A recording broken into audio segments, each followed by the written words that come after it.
My parents lied to me about being adopted, but when I found out the truth, I was very shocked. It started last Christmas. I thought it would be like any other holiday, comfortably predictable, filled with laughter, presents, and the smell of my mom's apple pie.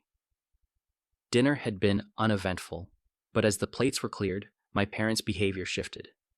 They seemed on edge, exchanging glances that felt heavier than usual. After dessert, they asked me to sit down in the living room. It wasn't like them to have serious talks, so I assumed it was about finances or some family matter. My mom kept fidgeting with the hem of her sweater, while my dad stared at the floor, his hands clasped tightly.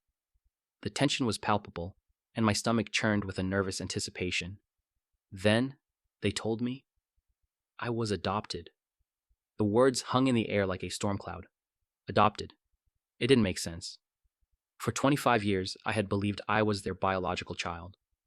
I had their blue eyes, my dad's temper, my mom's sarcastic sense of humor. How could I be anyone else's? They explained they had kept it a secret to make me feel like their real child, that they hadn't wanted me to feel different or out of place growing up.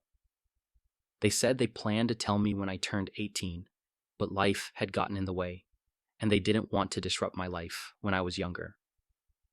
Now that I was an adult, they thought I could handle it. But sitting there, trying to process what they had just dropped on me, I didn't feel like an adult. I felt lost. As they spoke, their words felt rehearsed, like they had practiced this moment 100 times but couldn't quite get it right. My mom's voice was full of reassurance, insisting that nothing had changed and that I was still their son. My dad, ever the stoic one, chimed in occasionally, but his demeanor gave away nothing beyond a firm resolve to finally tell me the truth. They both kept saying they loved me, but the revelation had already created a rift I didn't know how to bridge. The details of the adoption were sparse, they said. It had been a closed process, and they had little information about my biological parents. We don't know much, my mom had added, her tone tinged with regret. That was supposed to reassure me, I guessed, but it only made me feel more adrift. If they didn't know anything, how could I? I barely remember what I said in response. It was a blur of shock and confusion, my mind racing in circles, trying to reconcile this new information with the life I thought I knew. Every memory, every shared joke, every time someone told me how much I resembled my parents, it all felt like a lie. That night, I couldn't sleep. I lay awake in the dark, staring at the ceiling as questions swirled in my mind. Who were my biological parents? Why had they given me up? Did they even want to? And, most unsettling of all, why did my parents seem so hesitant, almost guilty when they told me the truth? Something about their behavior didn't sit right. Their nervous glances, the way my mom avoided eye contact, the tightness in my dad's jaw. It all felt like there was more to the story. Maybe they weren't telling me everything. Maybe they couldn't. By the time the sun rose, I had made a decision. I needed answers. If my parents couldn't or wouldn't give me the full truth, I would find it myself. And so, what started as a simple Christmas dinner became the beginning of something much bigger, much darker than I could have imagined. After that Christmas bombshell, my relationship with my parents became strained. We still spoke, but I couldn't help feeling like a stranger in my own family. Every time I looked at them, I wondered how they had kept something so monumental from me for 25 years. I tried to focus on the love they had shown me growing up, but the doubt was always there, gnawing at the edges of my thoughts. It didn't take long for me to start digging. I didn't know where to begin. Closed adoptions are notoriously difficult to trace, but I was determined. I thought maybe I'd find a name, a hospital, anything to give me a starting point. My parents said they didn't know much, but something told me that wasn't entirely true. Call it instinct or paranoia, but I was convinced there was more to the story. One afternoon, while sorting through old family photo albums, I found it. Tucked between pages of smiling snapshots and birthday memories was a worn envelope. It wasn't labeled, but it was addressed to my dad. Curious, I opened it, expecting a receipt or maybe an old letter from a relative. What I found stopped me cold. The note was written in messy, almost frantic handwriting. "You'll never get away with this. I will fight for my son." My heart pounded as I read it again, then again, trying to make sense of the words. This wasn't some benign letter or casual correspondence. The tone was angry, desperate. And the most chilling part? The word son. I sat there for a long time, the note trembling in my hands. Adoption wasn't mentioned, but it was clear this wasn't normal. Who had written this? What did they mean by fight? And, more importantly, why was it hidden away in the photo album, like something my parents didn't want me to find? When I confronted my parents later that night, they froze. My mom's face went pale, her usual calm demeanor crumbling in an instant. My dad, always the composed one, looked more like a statue than a man. I held up the letter, my voice steady but demanding. "What is this? Who wrote it? What does it mean?" They didn't have answers, at least not ones I believed. My dad muttered something about how it was from someone upset about the adoption process, but his explanation was vague, almost dismissive. My mom barely said a word. She just kept wringing her hands and looking anywhere but at me. I pressed harder, asking why the letter was hidden, why they hadn't mentioned anything like this before. My dad shut the conversation down, saying, "It doesn't matter, Ethan. That was a long time ago. Let it go." But how could I? Everything about the letter, their reaction, and their refusal to explain screamed that there was more to this story than they wanted to admit. That night, I stared at the letter again. Every word burned into my mind. Someone had written this because they believed I had been taken from them. Taken, not adopted. It was like a puzzle, with pieces that didn't quite fit yet.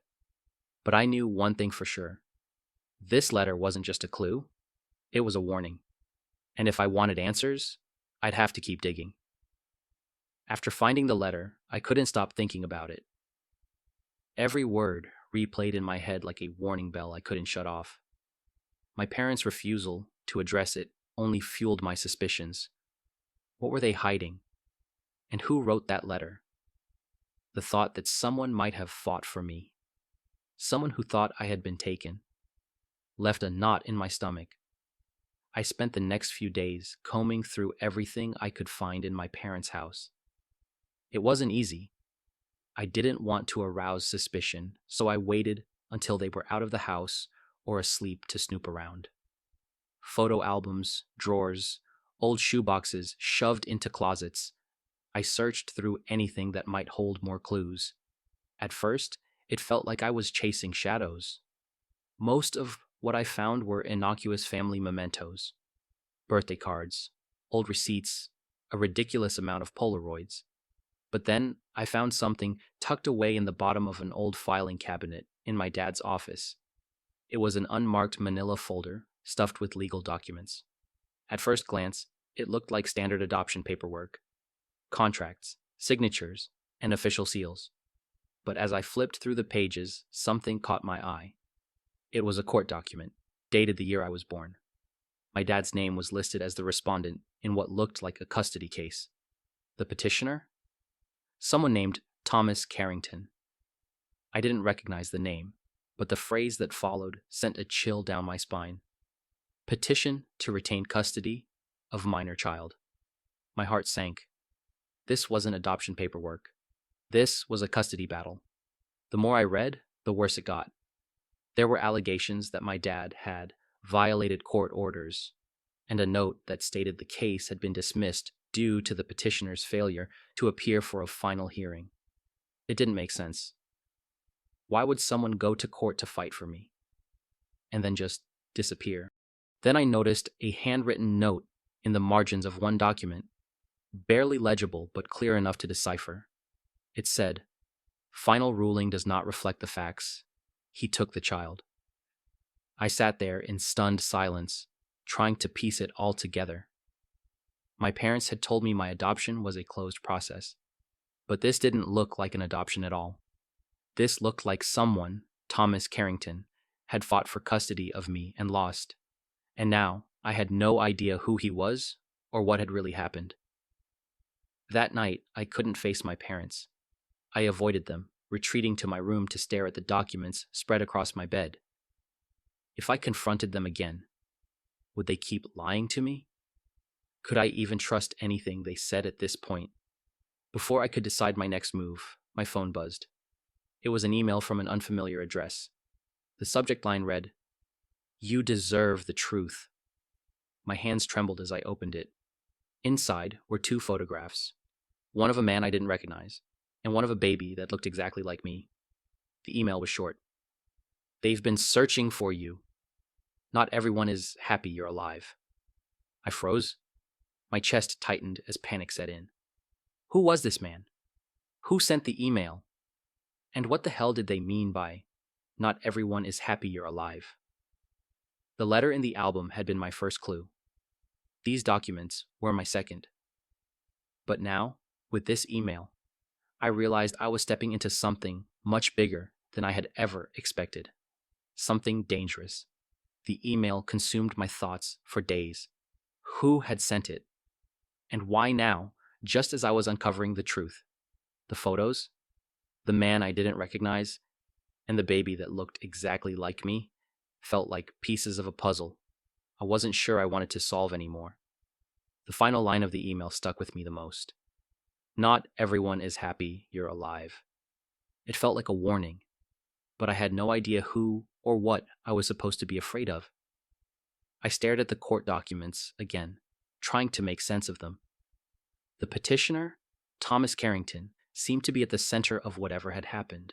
He was the one who had tried to retain custody of me, the one who had written that desperate letter in the photo album.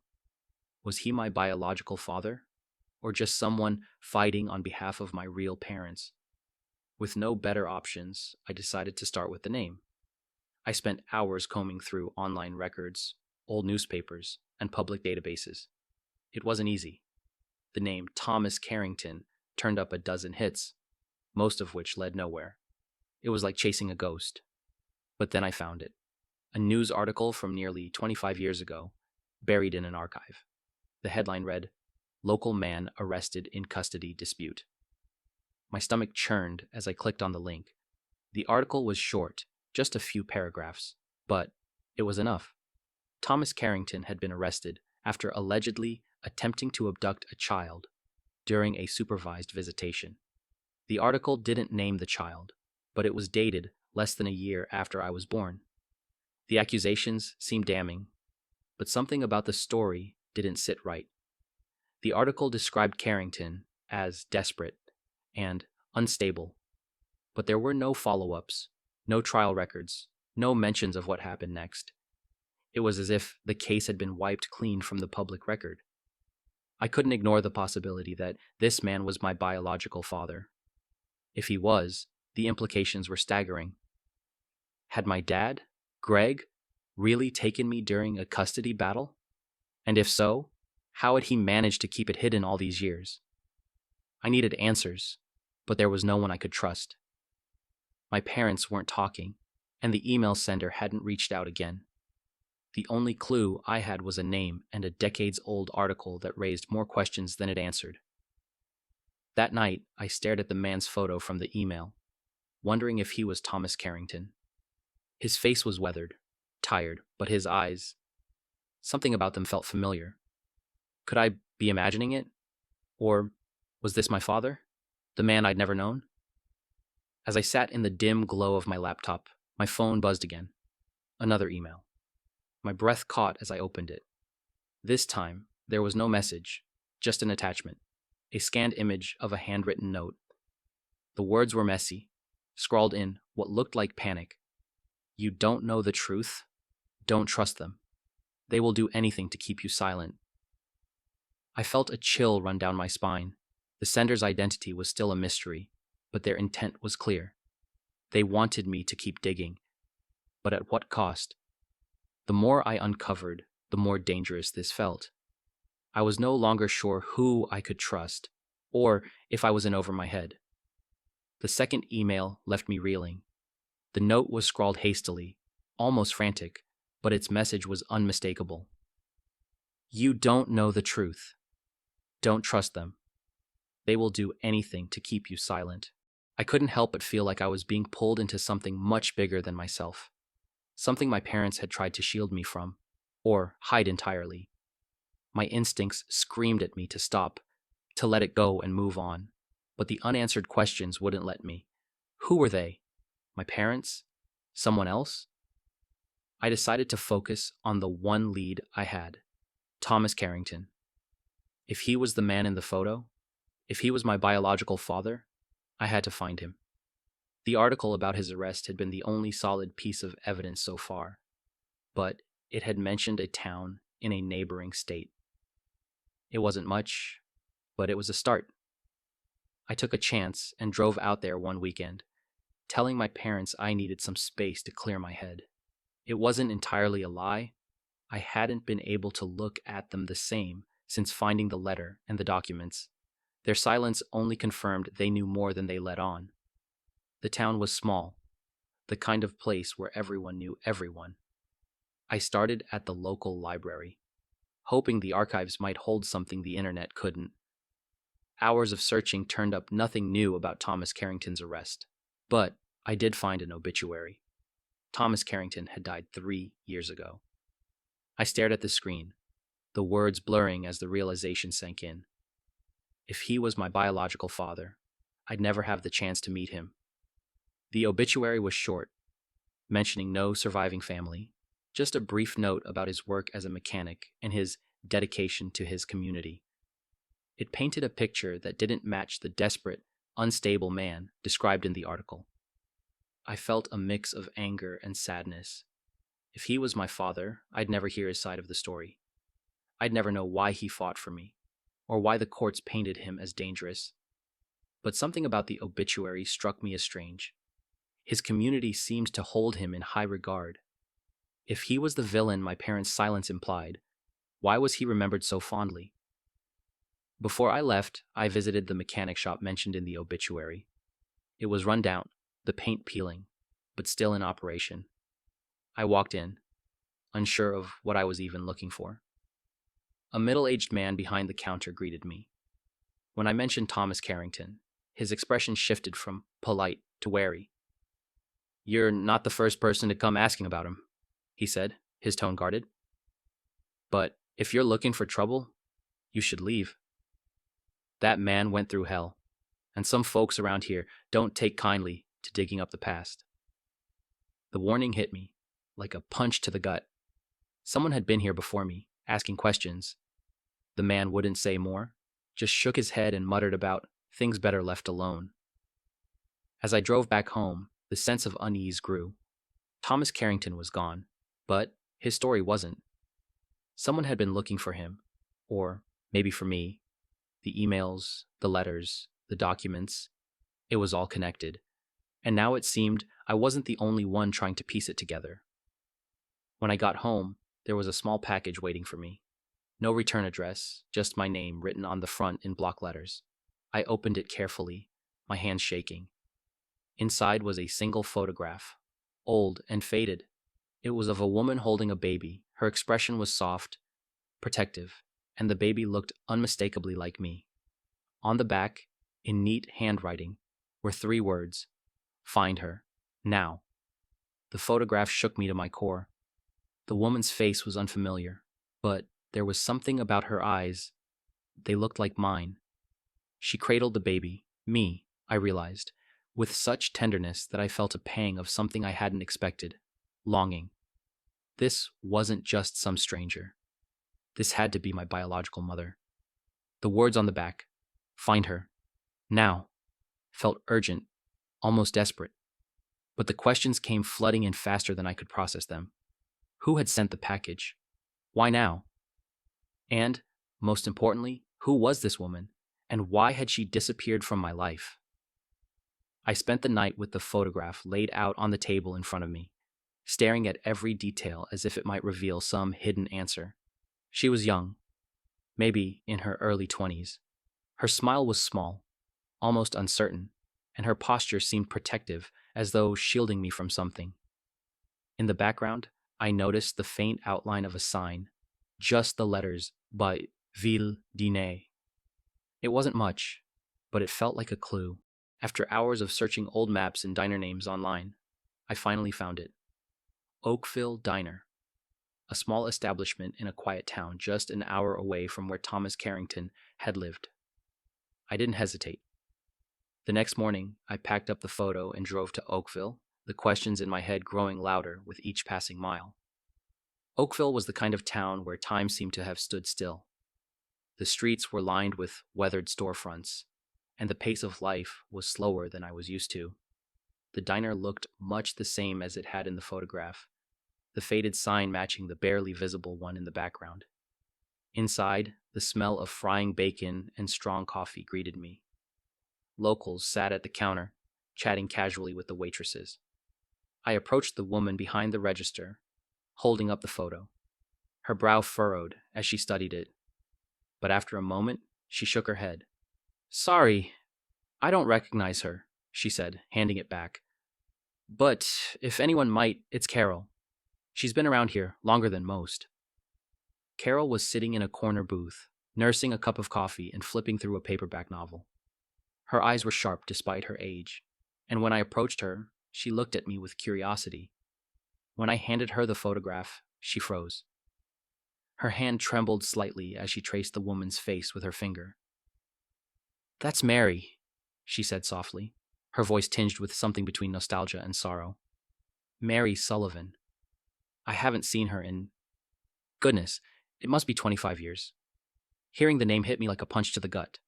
This was her, my mother." I sat down across from her, my voice almost breaking as I asked, "What happened to her? Do you know where she is now?" Carol sighed, setting the photo on the table. She told me that Mary had worked at the diner for a few years in her early 20s. She was quiet, sweet, but troubled, she said, her tone careful. She didn't talk much about her life, and then one day, she just left. No warning, no goodbye, just gone. My heart sank. Another dead end. But then Carol leaned forward, her voice dropping to a near whisper. "There were rumors back then," she said. "People said she was running from someone." "Running from who?" I asked, desperation creeping into my voice. Carol shook her head. "I don't know, but whatever it was, it must have been bad enough for her to leave everything behind. Even you." Her words hung heavy in the air. It was hard to process. Had my mother been fleeing something, or someone, that made her feel she had no choice but to leave me? And if so, was that someone still out there? As I got up to leave, Carol grabbed my arm gently. "Be careful, son," she said. "Sometimes the past is better left buried." I left the diner with more questions than answers. My search had brought me closer to finding Mary, but it had also uncovered a shadow over her life that I hadn't expected. Who had she been running from? And why did she leave me behind? When I got home, the silence of my apartment felt deafening. I placed the photo carefully on my desk, staring at it as if the answers might materialize. Just as I reached for my laptop to begin searching again, my phone buzzed with another email. The subject line was blank, and the body contained just a single line. "You're not ready for what you'll find." A shiver ran down my spine. The sender hadn't revealed themselves, but their message was clear. I was digging into something dangerous, something that someone didn't want me to know.